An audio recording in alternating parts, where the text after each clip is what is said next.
parler un peu de fourmis. C'est vrai que je l'ai intitulé Fourmis des villes, fourmis des champs, inventorier de la diversité biologique. J'aurais pu parler, j'aurais pu trouver un titre alternatif, les fourmis, une biodiversité ordinaire méconnue. Une biodiversité ordinaire, parce que comme on l'a vu, visiblement, dès que c'est pas protégé, c'est ordinaire, ce qui est un peu rapide. Et méconnu parce que si finalement les gens connaissent très bien les fourmis, vous dites à n'importe qui, voilà, est-ce que tu as déjà vu une fourmi? Oui. Mais finalement, ils connaissent très peu les fourmis. On pose encore régulièrement la question, finalement, les fourmis ailées que j'ai vues dans mon jardin, c'est quelle espèce? Enfin, est-ce que c'est une espèce différente des fourmis qui sont par terre? Donc ce type de question assez classique. C'est vrai que j'aime bien dire les fourmis et pas la fourmi. D'ailleurs, pour ceux qui lisent le polonais, mrówki en polonais ça veut dire les fourmis et pas la fourmi.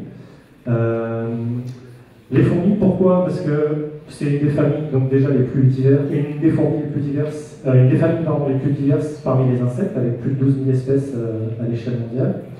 En France, on est assez bien représenté puisqu'on a presque plus de la moitié des espèces européennes qui sont représentées sur notre territoire. La dernière liste qui existe, qui a été publiée officiellement, ça fait état de 213 espèces. Donc elle a été faite par Janine Kassavitz-Valers, qui travaille au Muséum d'Histoire naturelle de Paris, et Christophe Galkowski, qui est membre de notre association. Depuis, on a un peu augmenté le nombre de taxons, même si certains sont à réviser. Et puis, bon, moi j'ai qu'une quarantaine, avec l'association, on n'a qu'une quarantaine d'espèces recensées dans la base de données. Mais après avoir vu le Muséum d'Histoire naturelle de Dijon, je pense qu'on va augmenter ce nombre d'espèces. Pourquoi les fourmis? Puisque on ne voit jamais une fourmi. Sur les 12 000 espèces de fourmis, il n'existe aucune espèce solitaire. Toutes les fourmis sont caractérisées par une vie sociale, c'est vraiment un trait important de leur histoire de vie. Vous ne trouverez jamais de fourmis solitaires. Les tailles de sociétés de fourmis vont de quelques dizaines à quelques millions d'individus, mais vous ne trouverez jamais de fourmis solitaires. Donc c'est ça qu'on voit souvent quand on voit les fourmis. On voit un assemblage d'insectes grouillants, rampants, fourmillants, qui se trouvent voilà, un peu partout. Donc, ils sont caractérisés par une autre chose, c'est qu'on n'a pas seulement donc, des fourmis, plusieurs fourmis, mais on a aussi une variation des fourmis au sein des sociétés. Donc, puisque ce sont des sociétés d'hyménoptères, ces sociétés sont caractérisées par une division du travail reproducteur. En gros, il n'y a que la reine ou les reines qui vont pondre. Les ouvrières, elles, ne s'occuperont jamais de la ponte et vont s'occuper du nid. Et le mâle, bah, lui, comme beaucoup chez les insectes, il ne sert pas à grand-chose, à part à véhiculer les spermatozoïdes. Donc il a une courte durée de vie, généralement quelques jours, quelques semaines. Il sert uniquement à féconder les reines, les futures reines. Donc la reproduction, justement, elle est très variable, mais je vous ai montré la reproduction la plus classique, hein, c'est une reproduction sexuée, bien qu'il existe de la reproduction asexuée chez les fourmis, mais je ne vais pas en parler là. Donc les fourmis qui se reproduisent donc, classiquement, là on a affaire à ce qu'on appelle un vol nuptial, donc c'est classique, tous les ans, les sociétés, au cours d'un printemps tardif ou de l'été, vont envoyer donc leur mâle et leur femelle qui vont s'envoler, qui vont se reproduire, et la femelle va tomber au sol, perdre ses ailes et fonder une nouvelle colonie. Donc, pour continuer dans cette diversité, qu'est-ce que mangent les fourmis? Ben, un peu de tout. Les fourmis sont omnivores, donc il y a une grande diversité dans leur proie. Elles vont donc se trouver leurs protéines dans la plupart du temps chez les invertébrés, donc autres insectes ou autres arthropodes. Les glucides, la plupart du temps, sont prélevés soit directement sur les nectaires floraux ou extrafloraux, donc directement sur les exudations des plantes, soit de façon indirecte en passant par les homoptères ou tous les phytophages, notamment donc les pucerons. Donc on rebondit un peu sur d'autres exposés qui nous ont montré qu'effectivement on pouvait gérer son jardin en ayant des coccinelles qui se débarrassaient des pucerons. Le problème c'est que quand on a des fourmis, elles adorent les pucerons, elles les élèvent, donc là on a vraiment des questions d'équilibre. On pose souvent la question finalement comment est-ce qu'on peut se faire pour se débarrasser des fourmis. Moi j'ai pas de réponse. C'est vrai que c'est essayer de vivre avec la nature que d'avoir des fourmis chez soi, puisque les fourmis entretiennent des réseaux des colonies de pucerons. Donc de l'importance d'avoir justement des gestions différenciées, un état écologique le plus diversifié possible pour avoir suffisamment de parasitoïdes et de prédateurs naturels pour que les fourmis ne puissent pas tous les balayer. Elles se nourrissent aussi donc, de lipides sur les graines. Il y a énormément de fourmis qui se nourrissent donc, soit de graines directement, ce sont les fourmis granivores, mais plus généralement, elles se nourrissent des structures lipidiques que sont les élaiosomes que qu'ont certaines plantes. Là, ici, on a une graine de Viola odorata. Et en fait, les fourmis ne vont consommer que cette partie-là et vont de fait participer à la dispersion des graines. Donc, c'est un agent de dispersion très efficace des graines et qui participe de façon très active dans certains biotopes à la dispersion donc des graines et des plantes. Donc, ces fourmis, elles sont partout. Finalement, l'enjeu un peu de mon propos, c'était de vous montrer, bon, puisqu'il y a peu de gens qui sont familiarisés avec ces espèces, comment est-ce qu'on peut un peu les trouver, où les trouver, comment les chercher. Donc c'est vrai qu'on a des avantages avec ces espèces, puisqu'elles vivent en société, il y a une division du travail reproducteur. Ça autorise plusieurs choses. Ça autorise le prélèvement de plusieurs individus pour faciliter la détermination. Et en faisant ça, on n'a absolument aucun impact sur les reproductions de la société, puisque les individus stériles que sont les ouvrières ne participent pas à la reproduction. Donc c'est vrai qu'on a un avantage sur d'autres entomologistes où on peut travailler sans craindre d'impacter la reproduction des colonies. Un autre avantage, c'est que les reines de nid de fourmis et les reines sont longévives. Alors quand je dis longévive, c'est vraiment, ça va jusqu'à quelques dizaines d'années. Donc ça va même plus loin que certains cétoines qu'on vous a présentés tout à l'heure. Donc les reines de fourmis sont parmi les insectes qui vivent le plus longtemps au monde. Tellement longtemps, sachant que leurs ouvrières ne vivent que quelques semaines ou quelques mois, tellement longtemps qu'il y a beaucoup de chercheurs qui travaillent sur les gènes qui sont impliqués dans la différenciation phénotypique pour savoir exactement finalement quels sont les mécanismes moléculaires qui permettent pour un même génome d'avoir à la fois des individus qui vont vivre quelques semaines et d'autres qui vont vivre plusieurs dizaines d'années. Mais pour nous, naturalistes, l'intérêt c'est qu'on a des sociétés qui vont rester dans le temps. Donc quand vous avez trouvé un nid de fourmi, vous savez qu'il va rester là pour plusieurs années. Donc ça autorise des notions de suivi, de veille et aussi de repérage en amont, puisque si vous avez repéré un nid mais finalement vous n'avez pas eu le temps de récolter des individus, vous pouvez revenir l'année suivante. Donc ça c'est très pratique. Ce qui fait que nous, au sein de l'association, on essaye de privilégier des prélèvements au nid, en évitant sa destruction, pour deux raisons. La principale raison, c'est que les sociétés d'insectes fonctionnent de façon centrifuge, c'est-à-dire que les jeunes individus restent longtemps au nid avant de sortir. Donc c'est souvent les très vieux individus qui sont dehors, et ces vieux individus, au cours de leur vie, vont parfois avoir des accidents morphologiques et perdre des indices pour nous les taxonomistes pour leur permettre de les déterminer, notamment perte de soie, perte d'épines, etc. Donc en s'intéressant à des individus qui sont au nid, donc potentiellement jeunes, on a moins de chances de tomber sur des individus qui sont abîmés, donc ça facilite la connaissance.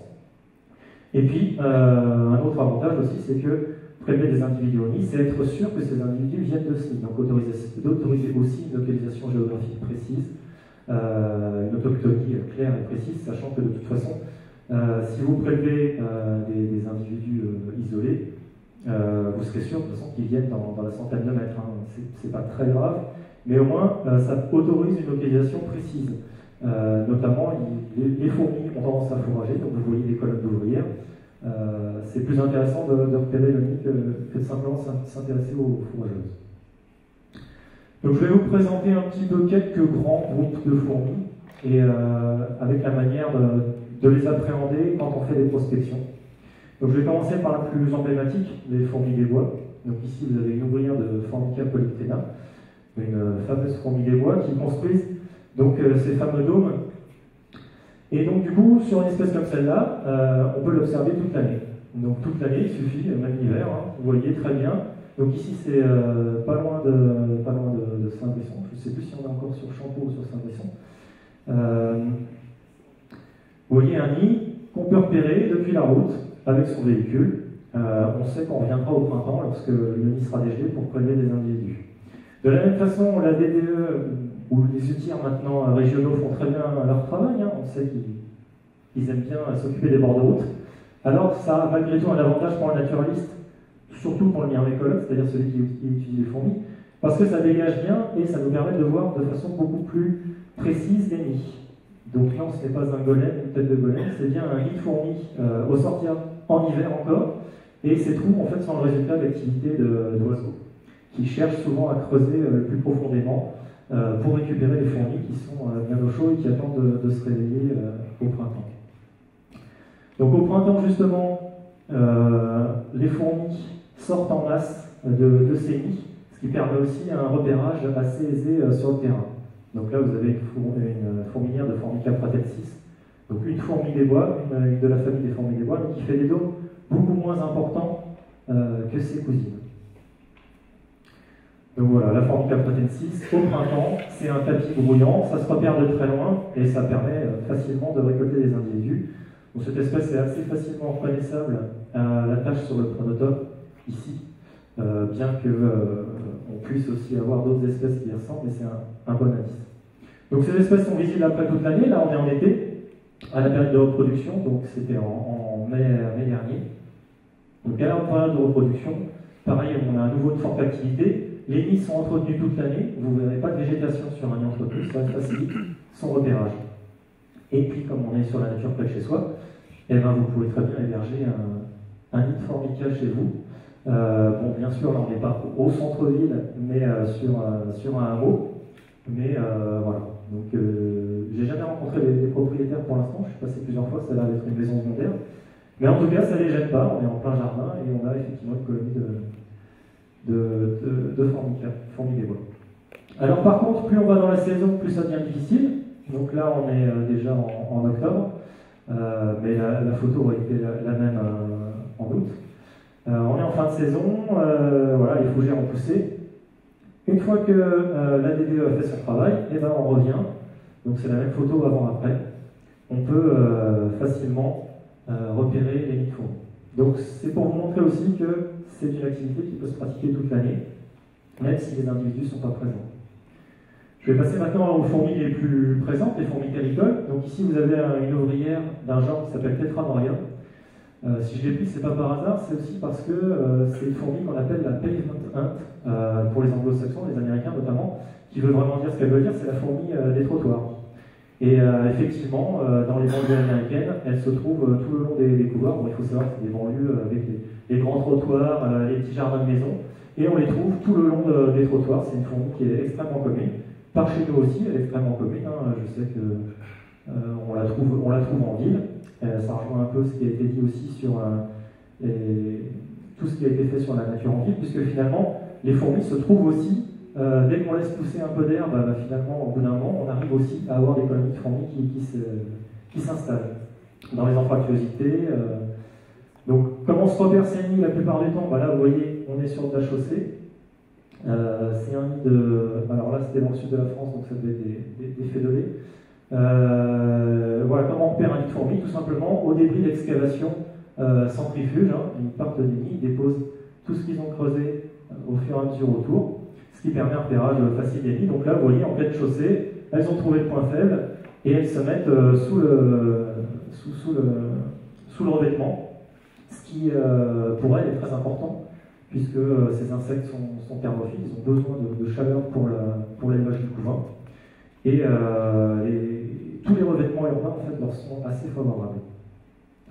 Donc, pour vous montrer aussi que les fourmis calicoles vont très profond, donc là c'est la fille d'une collègue qui est chercheur à Paris, avec qui j'avais été faire des inventaires sur une espèce calicole justement. Donc là elle faisait à peu près 1 mètre à l'époque. C'est pour vous montrer la profondeur à laquelle les nids de fourmis peuvent aller. Donc si on les voit en surface, c'est uniquement la plupart du temps donc, pour aller fourrager, pour aller chercher de la nourriture, ou pour aller amener leurs larves au soleil pour faciliter leur développement. Donc là, vous voyez votre serviteur qui est dans le même nid, dans le même trou, pour vous montrer un peu la taille d'excavation. Comment est-ce qu'on repère? Donc, comme je vous l'ai dit, les débris d'excavation, et une des techniques qui est pas mal aussi, c'est de venir après les jours de pluie, puisque les ouvrières ramènent des débris qui sont plus secs et en tout cas qui contrastent fortement avec le milieu. Des fourmis donc particulières dont je vous ai parlé, les fourmis granivores. Donc là, vous voyez tous les débris qui sont ramenés, donc grumes, gumelles, etc., tout ce qui n'est pas consommable sur les graminées. C'est une fourmi qui s'appelle Messor structor. Donc le genre Messor est un genre uniquement granivore. Donc elles vont vraiment consommer les graines de graminées, les stocker dans leur nid avant consommation. En fait, elles les triturent jusqu'à en obtenir une pâte liquide qui va circuler au sein de la colonie. Donc ces fourmilières sont très faciles à repérer. Il y en a beaucoup en Côte d'Or, sur tous les plateaux un peu exposés. Enfin, beaucoup.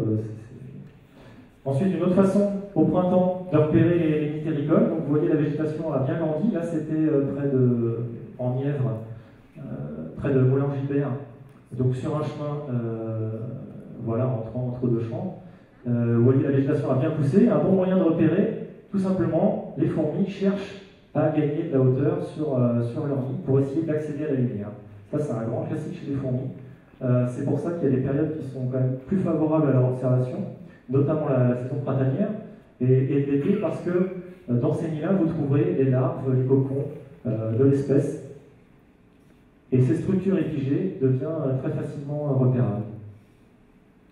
Enfin, il y a le classique de la pierre. La pierre a des propriétés de chaleur spécifiques qui sont très intéressantes, et un bon moyen de faire de la prospection, c'est de retourner les pierres. Donc, comme je vous l'ai dit, les fourmilières sont enfoncées parfois très profondément, à une cinquantaine de centimètres, et elles ne remontent effectivement que le couvain. Donc là, vous avez des cocons plus gros, donc c'est les cocons de sexués, de mâles et de futurs reines, et les cocons les plus petits qui sont les cocons des ouvrières.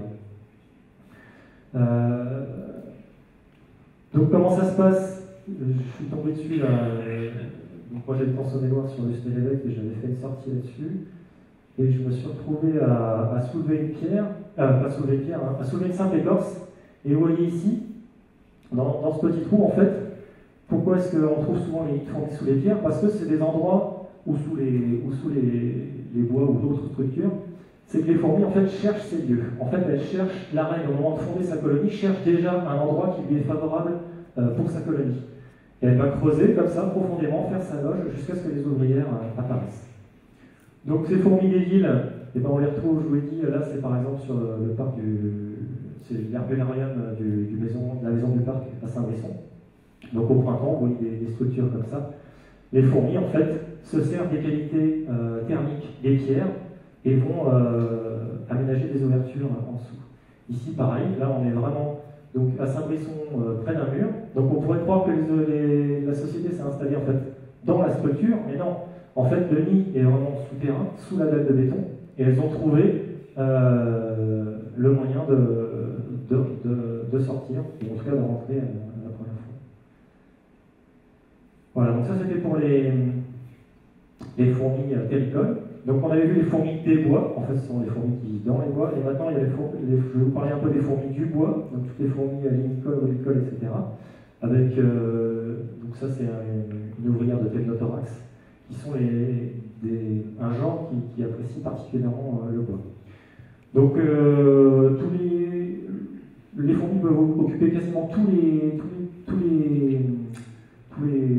compartiments du bois, donc, mais souvent le bois mort ou dépérissant est privilégié, comme ici cette souche, où vous avez une fourmi camponote, dont le nom vernaculaire manche-bois est un peu fort, puisqu'elle s'attaque quand même rarement à du bois vivant, plutôt du bois mort. Donc les Thévenothorax dont je vous ai parlé, qui sont repérables uniquement grâce aux petits débris d'excavation qu'elles peuvent faire sur les branches ou sur les troncs qu'elles colonisent. Et puis des fourmis qui sont beaucoup plus difficiles à observer, effectivement, c'est toutes les espèces qui sont rubicoles, donc là on rejoint à nouveau des remarques qui avaient été faites sur les lierres, par exemple. Des espèces comme ça vivent dans la moelle de lierre, et donc elles sont très difficiles à détecter, et effectivement il faut passer beaucoup de temps, j'en ai discuté tout à l'heure au repas, il faut passer beaucoup de temps à casser les branches de lierre pour essayer d'en trouver. Elle vit aussi sous les écorces, comme ici cette colonie de Crematogaster scutellaris. Elles se servent de l'écorce comme d'un matériau qui leur permet une régulation thermique. Donc ici, une ouvrière de Crematogaster scutellaris, très caractéristique avec sa tête rouge et le reste du corps entièrement noir. Une espèce qui se trouve uniquement dans le bassin, dans la zone de l'Olivier, vraiment dans le sud de la France. D'autres compartiments exploités, ça c'est une gale en fait. Alors, je ne sais pas de quel arbre elle est issue, parce que c'est pas moi, c'est mon collègue qui a fait la photo. Mais vous voyez ici une espèce de fourmi très caractéristique qu'on appelle Camponotus truncatus. Donc truncatus parce qu'en fait elle a l'avant de la tête qui est tronquée, qui lui permet en fait de boucher les ouvertures. Vous voyez ici, elle a vraiment une face aplatie qui lui permet dans son milieu de vie, donc qui sont le bois, de pouvoir boucher l'entrée de la fourmilière pour en empêcher l'accès à d'autres insectes ou d'autres colonies de fourmis. Voilà, je n'ai pas parlé des fourmis aussi des rochers, il y a aussi un milieu de vie dans les rochers. Là je vais terminer un peu mon exposé avec les espèces, on va dire parasites, puisque les fourmis ont des modes de vie extrêmement compliqués et divers. L'un d'entre eux est le parasitisme, et notamment le parasitisme social. Donc ici vous avez une future reine d'un genre qui s'appelle Lasius, et vous voyez la tête est extrêmement large par rapport au thorax.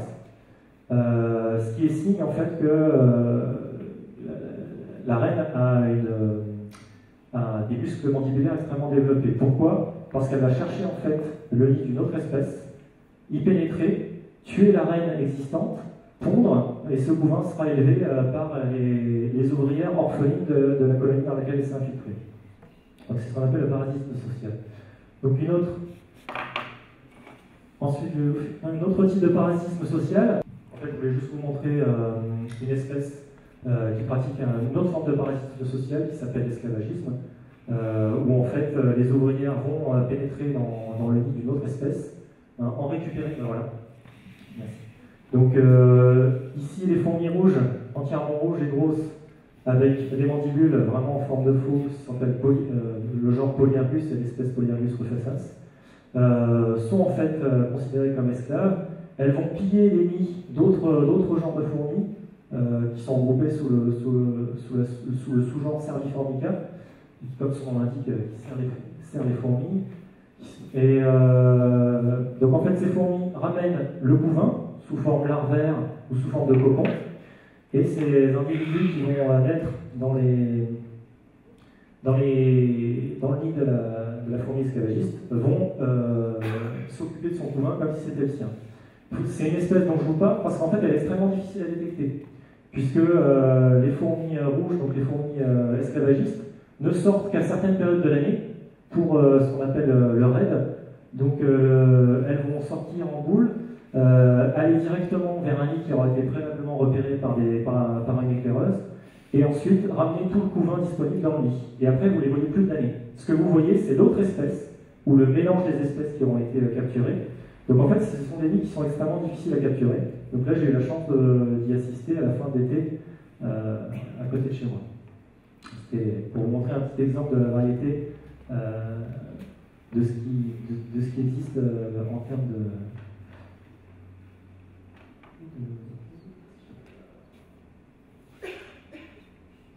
Comment est-ce qu'on fait pour le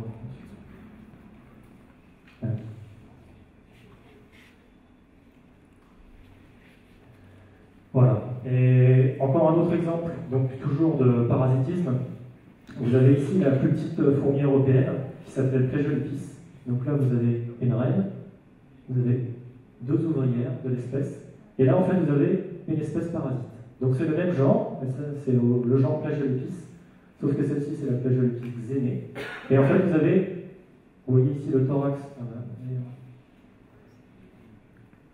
Donc vous voyez ici, en fait, la différence qui est liée au thorax. On a bien des individus sexués qui ont un gros thorax qui est capable de porter donc les ailes, ce dont ne sont pas capables les ouvrières.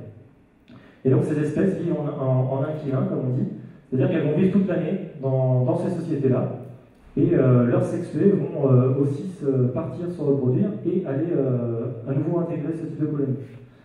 Donc là, c'est aussi des espèces qui sont très difficiles à trouver, puisqu'il faut récolter quantité d'individus pour pouvoir le trouver.